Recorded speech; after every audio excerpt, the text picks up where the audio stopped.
ॐ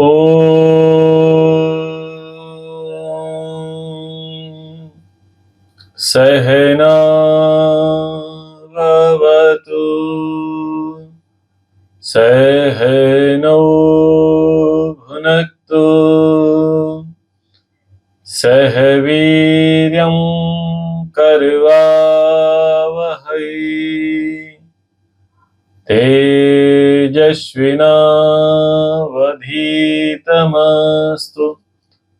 मा विद्विषावहै।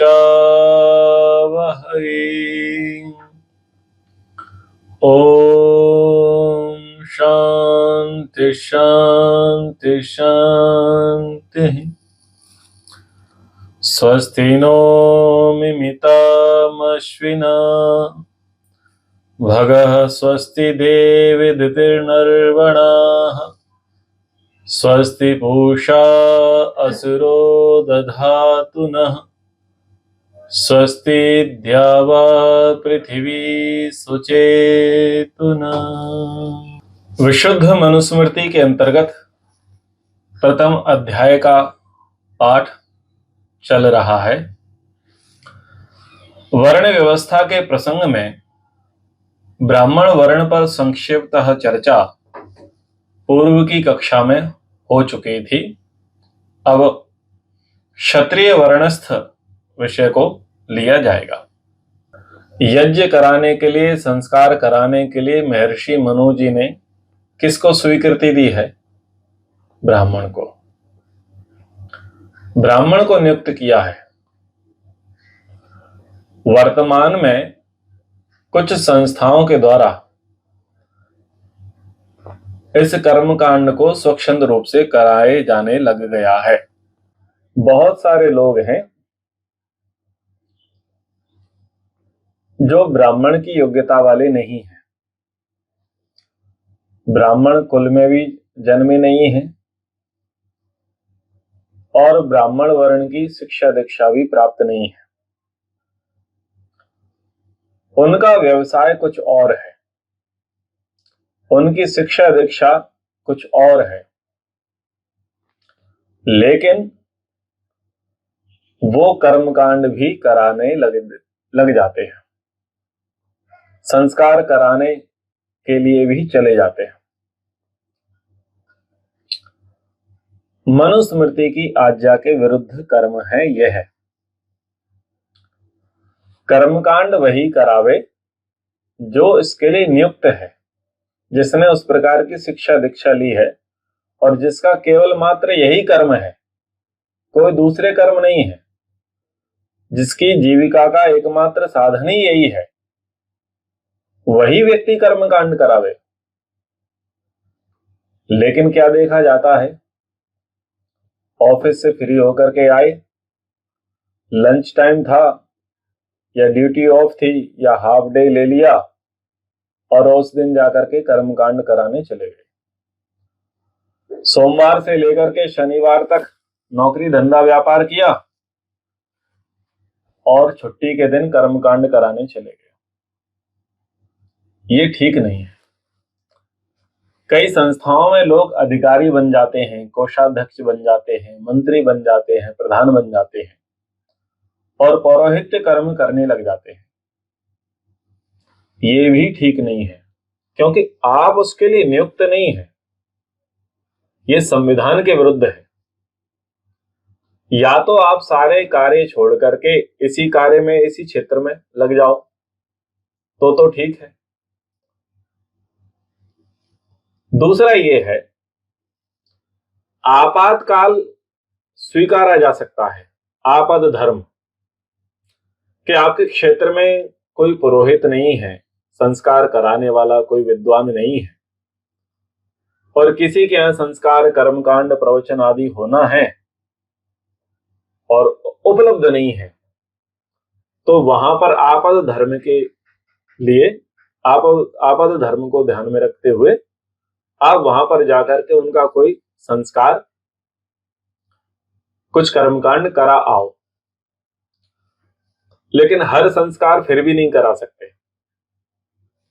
जैसे कि यज्ञोपवीत संस्कार, हर कोई जनेऊ संस्कार नहीं कराएगा। तो जो विशेष संस्कार होते हैं वो विशेष संस्कार नहीं करा सकते। सामान्य तो करा लो, ठीक है, आप जन्म दिवस पर हवन कराने चले गए, आप विवाह की वर्षगांठ पर चले गए, सामान्य कर्म कांड आप कर लो, पूर्णिमा का हवन कर लिया, अमावस्या का हवन कर लिया, साप्ताहिक हवन कर लिया, थोड़ा सा कर सकते हैं, कोई बात नहीं आपातकाल में, लेकिन उसे सनातन धर्म नहीं बनाना है, उसे परंपरा नहीं बनाना है, इससे पाप लगता है। तो ये चीजें बहुतायत मात्रा में समाज में देखी जाती हैं और ये कर्मकांड आदि कराने चला जाता है, तो उसका नियम नहीं है, नियम का पालन करना चाहिए। तो ब्राह्मण वर्ण के पश्चात आज क्षत्रिय वर्ण पर विचार करेंगे। क्षत्रिय के लिए महर्षि मनु जी क्या कहते हैं, श्लोक संख्या 89। प्रजानां रक्षणं दानम इज्या अध्ययनम एव च विषयेषु अप्रसक्तिश्च क्षत्रियस्य समासतः। प्रजानां रक्षणम, प्रजाओं की सभी प्रकार की रक्षा करना, दानम दान देना, इज्या यज्ञ करना करवाना, अध्ययनम एव और वेदादि शास्त्रों को पढ़ना, तथा विषयेषु अप्रसक्ति विषयों में आसक्ति न रहकर जितेंद्रिय रहना, क्षत्रिय से समासतः। ये संक्षेप से क्षत्रिय वर्ण धारण करने वाले मनुष्यों के कर्तव्य हैं। महर्षि दयानंद जी लिखते हैं, न्याय से प्रजा की रक्षा अर्थात पक्षपात छोड़ के श्रेष्ठों का सत्कार और दुष्टों का तिरस्कार करना, सब प्रकार से सबका पालन, दान, विद्या, धर्म की प्रवृत्ति और सुपात्रों को की सेवा में धनादि पदार्थों का व्यय करना, इज्या अग्निहोत्रादि यज्ञ करना व कराना, अध्ययन वेदादि शास्त्रों का पढ़ना तथा पढ़ाना और विषयों में न फंसकर जितेंद्रिय रह के सदा शरीर आत्मा से बलवान रहना। तो महर्षि दयानंद जी के वचन आपको सत्यार्थ प्रकाश और संस्कार विधि के आधार पर यहाँ पर सुनाए। अब क्षत्रिय शब्द को समझते हैं और उसके बाद इसको थोड़ा सा विस्तार से समझने का प्रयास करेंगे। क्षत्रिय वर्ण को छदति रक्षति जनान क्षत्रः, जो जनता की रक्षा का कार्य करता है वह क्षत्रिय। क्षण्यते हिंस्यते नश्यते पदार्थो येन सा क्षतः, ततस्त्रायते रक्षतीति क्षत्रः। आक्रमण, चोट, हानि आदि से लोगों की रक्षा करने वाला होने से क्षत्रिय को क्षत्रिय कहते हैं। तो क्षत्रिय का अर्थ क्या हुआ, जो जनता की रक्षा करता है, आक्रमण से, चोट से, हानि से लोगों की जो रक्षा करता है उसे क्षत्रिय कहते हैं। तो सबसे पहला क्षत्रिय गुण क्या है कि हमारे अंदर रक्षक भाव हो, हम लोगों की रक्षा करना जाने, प्राणियों की रक्षा करना जाने, ये उसका मुख्य कर्तव्य कहा है कि आपको रक्षा करना है। तो कहा कि प्रजा की सब प्रकार की रक्षा करनी। सब प्रकार की क्या, प्रजा एक प्रकार की है, अनेक प्रकार की है? प्रजा अनेक प्रकार की है। शूद्र वर्ण के हैं, वैश्य वर्ण के हैं, क्षत्रिय वर्ण के हैं और ब्राह्मण वर्ण के हैं। तो ये 4 प्रकार की प्रजा हो गई। फिर ब्रह्मचारी हैं, गृहस्थी हैं, वानप्रस्थी हैं और सन्यासी हैं, ये भी प्रजा है। ये जो आश्रम वाले हैं ये भी प्रजा है। अब इनकी सब प्रकार की रक्षा करनी, तो सबसे पहले ब्रह्मचर्य की रक्षा करना। राजा का कर्तव्य है कि उसके राज्य में कोई भी अशिक्षित ना रहे, सभी स्त्री पुरुष शिक्षा प्राप्त करें, ऐसा नियम बनाना और सबको अनुशासन में चलाना और नियम भंग करने पर दंड देना, ताकि सब लोग शिक्षित होवे, अशिक्षित ना रहें। इस प्रकार से यानी मूर्खता से रक्षा करना और विद्वता की ओर प्रजा को लेके जाना, निरक्षरता से रक्षा करना और साक्षर समर्थ शिक्षित प्रजा को बनाना, ये पहली जिम्मेदारी है कि राजा के राज्य में प्रजा जो है वो अशिक्षित ना हो, मूर्ख ना हो, अनपढ़ ना हो। ये पहली जिम्मेदारी। दूसरी जिम्मेदारी क्या है कि वो जो ब्रह्मचारी ब्रह्मचारिणी हैं उनको पढ़ने के लिए पर्याप्त सुविधा मिले, एजुकेशन की सुविधाएं उनको मिले, गुरुकुल उनके लिए बने, उनके लिए उद्यान बने, बगीचे बने, उनके लिए खेल के मैदान बने, प्रतियोगिता करने के लिए पर्याप्त उनके पास अपॉर्चुनिटी रहे और उत्तम शिक्षित शिक्षक हो गए। कन्याओं को पढ़ाने वाली शिक्षिकाएं हो गए और बालकों को पढ़ाने वाले शिक्षक हो गए। तो शिक्षा की व्यवस्था हो गई। शिक्षा के बाद क्या है कि उनको अच्छी प्लेसमेंट मिले, अच्छा काम मिले, अच्छा धंधा मिले, वो बेरोजगार ना रहे, शिक्षा का सदुपयोग हो गए।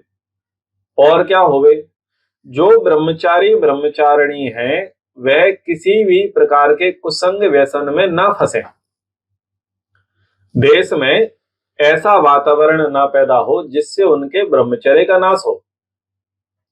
यानी अगर आज के समय में एडल्टरी चल रही है, पोर्नोग्राफी चल रही है, अश्लील चित्रण जो है मोबाइल पर आ रहे हैं और उसको देख करके यदि युवा भ्रमित हो रहे हैं तो उसके लिए सबसे बड़ा जिम्मेदार कौन है? राजा। क्योंकि राजा का धर्म है ये जो मानसिक विकृति पैदा करने वाले जो चलचित्र हैं उनको नष्ट भ्रष्ट करना। उसके बाद ये देखा जा रहा है कि वर्तमान में भारतीय युवा नशे में कूद चुका है। चरस, अफीम, गांजा, शराब, सिगरेट, स्मैक, स्लोचन, अनेक अनेक प्रकार के जो नशे हैं वो आज के युवाओं में, युवतियों में, ब्रह्मचारियों में, ब्रह्मचारिणियों में वो लग गए हैं। नशा उनको दिया जा रहा है तो नशा चल रहा है, नशा मुक्ति नहीं हो रही है, नशे का व्यापार करने वाले लोग स्वच्छंद रूप से व्यापार कर रहे हैं और ये जो युवा है ये कमजोर होता चला जा रहा है, पतन के गर्त में जा रहा है। तो ये सब के लिए कौन जिम्मेदारी, कौन रिस्पॉन्सिबल है? राजा। राजा का कर्तव्य है कि युवाओं में व्यसन भी ना लगे, युवाओं के अंदर व्यभिचार दोष ना आए, ये राजा की जिम्मेदारी है। क्योंकि प्रसंग क्या है? प्रजाओं की सभी प्रकार की रक्षा करना। तो सबसे पहले रक्षा कहां से होगी? नींव से। प्रजा का शरीर और मन ये स्वस्थ रहे, इसकी जिम्मेदारी किसकी है? राजा की है। यानी ऐसे विधान लेकर के आए, ऐसे कानून बनाए, ऐसे नियम बनाए और व्यवस्थाएं भी दे कि जहां पर जाकर के उनका समुचित रूप से सुधार हो सके। इसके बाद क्या है? विवाह की एक आयु सीमा निर्धारित हो, विवाह के लिए नियम बने, किस कुल खानदान में विवाह करना चाहिए, कैसे नहीं करना चाहिए, सारी चीजें महर्षि मनु जी ने बताई है। तो उसका विधान भी राजा की जिम्मेदारी है। अल्पायु में विवाह ना हो, विधवा बाल विवाह ना हो और जो कुप्रथाएं हैं वो कुप्रथाएं ना चले।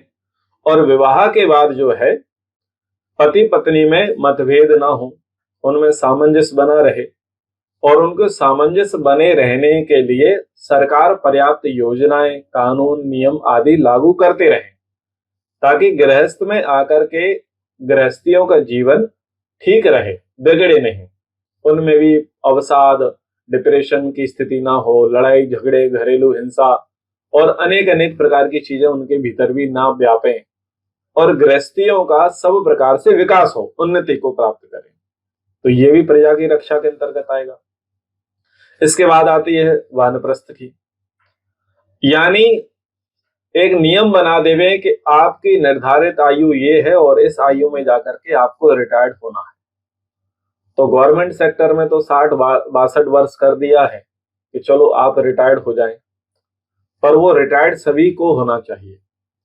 हर गृहस्थी को उस अवस्था में आकर के संन्यास ले लेना चाहिए, यानी पारिवारिक दायित्वों से मुक्ति ले लेनी चाहिए और उनके लिए एक अच्छा एनवायरनमेंट क्रिएट किया जाए जहां पर वो स्वस्थ रह सके, उनके शरीर का रक्षण हो सके और मानसिक रोगों से वह भी, जो वृद्ध लोग हैं वह भी दूर रहें और साधना के लिए अनुकूल वातावरण उन्हें मिले, चिकित्सा की उनके लिए अनुकूल सुविधा मिले और सन्यासी निर्भय रहे। सन्यासी बेरोक टोक पूरे भारत में यत्र तत्र सर्वत्र भ्रमण कर सके और धर्म का प्रचार कर सके, कहीं पर भी बैठ करके शांति से प्रभु भक्ति कर सके, तो वो उसको उस प्रकार की सुरक्षा व्यवस्था देवे। तो ये चारों आश्रमों की चर्चा हो गई। अब ऐसे ही शूद्र हैं, वैश्य हैं, ब्राह्मण हैं और क्षत्रिय हैं। इन चारों वर्णों की जो प्रजा है उस प्रजा की भी रक्षा करने की जिम्मेदारी राजा की है। तो सबसे पहले शूद्र जो है, अति शूद्र ना हो, वो उनमें वर्ण संकरता ना आए, वो दस्यु ना बने, वो अनार्य ना बने। तो उनके सुधार के लिए, उनकी उन्नति के लिए पर्याप्त योजनाएं चलती रहे, उनमें व्यसन ना आए, व्यभिचार दोष उनमें ना बढ़े, उसके लिए पूरे प्रयास हो।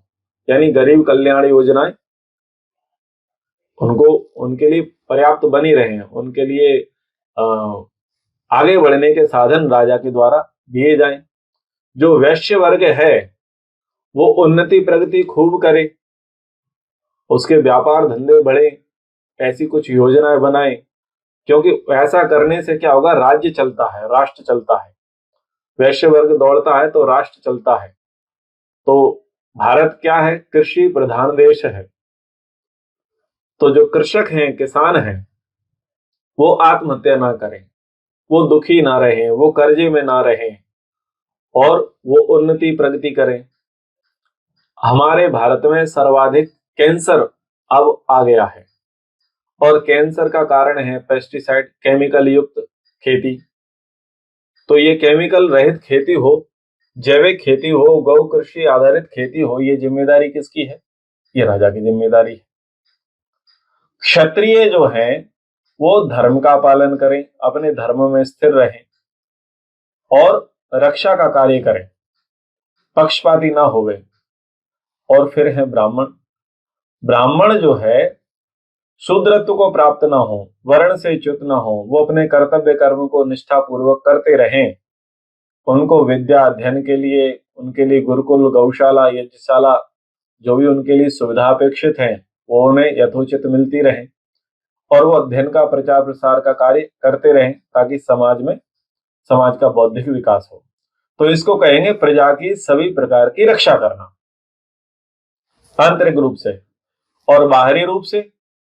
देश में अराजकता ना फैले और देश पर बाहरी ताकतों का आक्रमण ना होवे और देश के भीतर वर्ग संघर्ष, जातीय संघर्ष और इसके साथ गृह युद्ध जैसी स्थितियां ना पनपे। ये भी जिम्मेदारी किसकी है? राजा की। तो ये सब चीजें किसके अंतर्गत आएंगी? प्रजाओं की रक्षा के अंतर्गत आएंगी। इस पर विस्तार में चर्चा आगे मनुस्मृति में 8वें 9वें अध्याय में आएगी, राजधर्म प्रसंग में। आगे कहा कि दान देना, और महर्षि दयानंद जी कह रहे हैं कि सबका पालन करना, दान देना, विद्या धर्म की प्रवृत्ति कराना, सुपात्रों को धनादि पदार्थों का व्यय करना, तो दान देना, तो इनको दान देना है, सभी को दान देना है, सभी के कल्याणार्थ इन्हें दान देना है राजा को। ब्राह्मणों के लिए का कल्याण इनको करना है, क्षत्रियों का कल्याण करना है, वैश्यों का कल्याण करना है, शूद्रों का कल्याण करना है। तो सबके कल्याणार्थ कोष की नियुक्ति करना, फंड रिलीज करना, एक व्यवस्था करना और धर्म के लिए दान देना, धर्म के दान को प्राथमिकता दिया जाए। धर्म कार्यों के लिए क्षत्रिय प्राथमिकता से दान करे। फिर कहा कि यज्ञ करे और यज्ञ करावे। तो यज्ञ करे और कराने का अर्थ क्या है? यहां ब्राह्मण कर्म का अर्थ नहीं है। यज्ञ करने का अर्थ यह है कि वो स्वयं अग्निहोत्र करे, जैसे ब्राह्मण स्वयं अग्निहोत्र करता है अपना धर्म मान करके, ऐसे ही क्षत्रिय भी ये काम करे। और कराने का अर्थ है कि उसको बड़े बड़े यज्ञ कराने हैं। अतिवृष्टि हो रही है, उसको रोकने के लिए यज्ञ करावे। राष्ट्र में अकाल पड़ रहा है, सूखा पड़ रहा है, तो उसके निवारण के लिए वृष्टि यज्ञ करावे। इसके बाद राष्ट्र में वायरस आ गया है, वायरल इन्फेक्शन हो रहे हैं, तो रोग निदान के लिए यज्ञ करावे। फिर वाजपेयी यज्ञ हैं, सोम यज्ञ हैं, अश्वमेधिक यज्ञ हैं, राजसूय यज्ञ हैं और अनेक अनेक प्रकार के यज्ञ हैं जो राष्ट्र की उन्नति, प्रगति, समृद्धि के लिए होते हैं। तो उनको कराने की जिम्मेदारी राजा की। ठीक है, वेद आदि शास्त्रों को पढ़े, राजा कभी मूर्ख ना हो। अभी क्या है, अभी शीर्षासन है, अभी जो राजा के सेवक हैं वो वेल एजुकेटेड है और जो राजा है वो महानिपट मूर्ख गवार है। जैसे कि विधायक है, सरपंच है, सांसद है, मंत्री है, इनकी योग्यता क्या होती है? आजकल केवल योग्यता है कि ये कितना लठ छाप है, कितना पैसा है, कितनी इसकी पास ताकत है और साम दाम दंड भेद कितना जानता है। अपनी कुर्सी को बचाए रखने के लिए क्या क्या हथकंडे कर सकता है, वही नेता सफल है। तो ये राजनेता नहीं है, ये क्षत्रिय नहीं है, ये धूर्त है, ये कैसे अधिकारी हैं? ये तो दंड के अधिकारी हैं, मृत्यु दंड के अधिकारी हैं। और उस देश का नाश ही होगा कि राजा मूर्ख हो और उसके असिस्टेंट कर्मचारी बुद्धिमान हो, तो देश का कभी विकास नहीं हो सकता। देश तभी विकास को प्राप्त कर सकता है जब राजा बुद्धिमान हो और फिर उसके संतरी मंत्री और उसके असिस्टेंट भी बुद्धिमान हो। मूर्ख राजा प्रजा पर क्या ही शासन करेगा? वो तो मूर्खता की ही कहानियां और नियम कानून बनाएगा। ठीक है ना, अनेरी नगरी चौपट राजा और वो गर्भगंड राजा, ऐसे व्यवहार भानु में महर्षि दयानंद जी कहते हैं। तो आजकल ऐसे ही राजा हैं, जातीय समीकरण देखे जाते हैं, पैसे देखे जाते हैं और ये हमें क्या चीज फ्री में दे देगा, उन चीजों को ध्यान में रख करके अपने क्षेत्र का राजा चुन लिया जाता है। चुनने वाले सब पढ़े लिखे और जो चुना जा रहा है वो महामूर्ख। अद्भुत पॉलिसी है। तो ये संविधान का फॉल्ट है, मनुस्मृति इसकी आज्ञा नहीं देती। मनुस्मृति आज्ञा देती है कि राजा विद्वान होना चाहिए, वेदादि शास्त्रों को पढ़ा हुआ होना चाहिए, राजा अर्थशास्त्र को जानने वाला हो, समाज शास्त्र को जानने वाला हो, धर्मशास्त्र को जानने वाला हो और राजनीति शास्त्र को जानने वाला हो।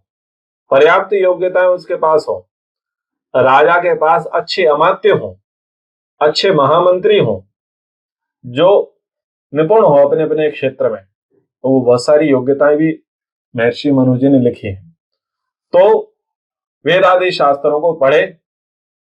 फिर क्या कहा कि विषयों में आसक्त ना रहकर जितेंद्रिय रहे, विषयासक्त राजा ना हो। अब राजा ही शराबी कबाबी हो, सुरा सुंदरी का पान करने वाला राजा हो, तो बताओ वो राजा देश में नशा मुक्ति करा सकता है? क्या वो देश में व्यभिचार मुक्ति करा सकता है? क्या वो देश में शाकाहार को बढ़ावा दे सकता है? क्या वो देश में धर्म की स्थापना करा सकता है? नहीं कर सकता।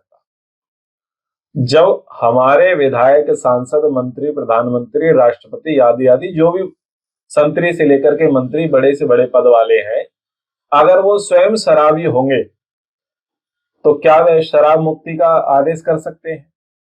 वो स्वयं मांसाहारी होंगे तो क्या वो गाय को राष्ट्रीय पशु घोषित करा सकते हैं? क्या वो पशु हिंसा पर बैन करा सकते हैं? वो स्वयं ही अनेक स्त्रियों के साथ पद के कारण संबंध रखते हैं, तो क्या वो व्यभिचार जैसी कुरीति समाज में जो व्याप्त है उसके लिए कोई कठोर कदम उठा सकते हैं? नहीं कर सकते। इसीलिए कहा गया कि यथा राजा तथा प्रजा, जैसा राजा होगा वैसे उसके कानून होंगे। तो यहां पर महर्षि मनु जी कह रहे हैं कि राजा जो है विषयासक्त ना हो, और विषय आसक्त राजा है वो दंड का अधिकारी है। तो वहां पर कहा कि या तो क्षत्रिय दंड दे, ब्राह्मण दंड दे और तीसरा है प्रजा दंड दे। 3 दंड देंगे। जब राजा राज मुकुट पहनता है, सिंहासन पर बैठता है, तो दंड धारण करता है। राजा राजदंड धारण करता है और वो राजदंड धारण करके ये बताता है कि देखो, अब राज नियम से चलना होगा और आपको दंड से डरना होगा। लेकिन वो राजा दंड को धारण करने के बाद अपने कुलगुरु के आगे नतमस्तक होता है और कुलगुरु एक मयूर पंख या हाथ का दंड उसकी पीठ पर, उसके सिर पर मारते हैं, आशीर्वाद देते हैं और ऐसे मारते हैं। वो क्या है? धर्मदंड है कि तुम्हारे हाथ में राजदंड है और मेरे हाथ में धर्मदंड है। अगर तुमने राजधर्म का ठीक से पालन नहीं किया तो तुम धर्मदंड के लिए तैयार रहना। तो राजा यदि राजधर्म से च्युत होता है तो ब्राह्मण का कर्तव्य है कि राजा को अपने राजधर्म का, राज कर्तव्य का बोध करावे। और ऐसे ब्राह्मण थे चाणक्य। जो राजा था धनानंद, जो वो अपने राजधर्म को भूल गया था, तो उसको अपने धर्म का बोध किसने कराया? आचार्य चाणक्य ने। और धर्म दंड के द्वारा उसको राज सत्ता से हटा करके योग्य व्यक्ति को सत्ता पर बैठाया।